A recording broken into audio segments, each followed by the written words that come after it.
পড়িয়া সুজদায়। মা ফাতেমা ছুটে ছুটে নবীর দ্বারে যায়, গিয়ে মায়ের দুঃখের কথা নবীকে শোনায়। দয়াল নবী ঘরে ফিরে দেখলো একি হাই, দরজা জানলা বন্ধ, শুধু কান্না শোনা যায়।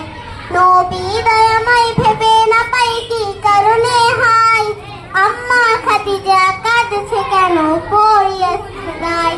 নবী বলে এবার ওগো বিবি খাদিজা, দোহাই তোমার তুমি এবার খুলে দাও দরজা, দোহাই তোমার তুমি এবার খুলে দাও দরজা। ভিতর থেকে কান্না সুরে বলল খাদিজা, শর্ত আমার করলে পূরণ খুলিব দরজা, শর্ত আমার করলে পূরণ খুলিব দরজা। একদিন দুপুরে নবীর ঘরে কান্না শোনা যায়, একদিন দুপুরে নবীর ঘরে কান্না শোনা যায়। আম্মা খাদিজা কাঁদছে কেন পড়িয়া সুজদায়। নবী দয়ার নবী বলে ওগো বিবি খাদিজা, শর্ত তোমার করব পূরণ, কথা দিলাম আজ তোমার, শর্ত করব পূরণ, কথা দিলাম আজ তোমার।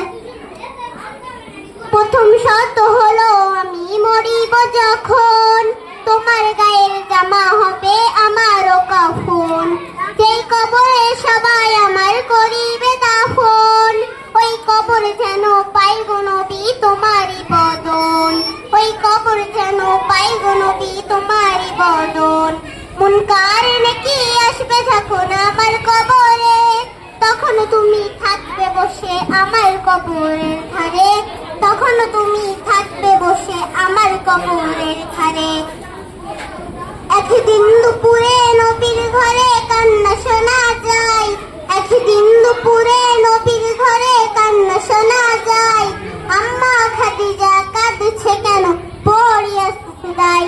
মা খাদিজা দুনিয়া হতে নিল যে বিদায়, সব শর্ত পূরণ করলো আমার নবী দয়াময়, সব শর্ত পূরণ করলো আমার নবী দয়াময়। কবর মাঝে মুনকার নেকির সওয়াল জবাব চাই, ওই আরশ হতে আল্লাহ তাআলা জবাব দিয়ে দেয়, ওই আরশ হতে আল্লাহ তাআলা জবাব দিয়ে দেয়।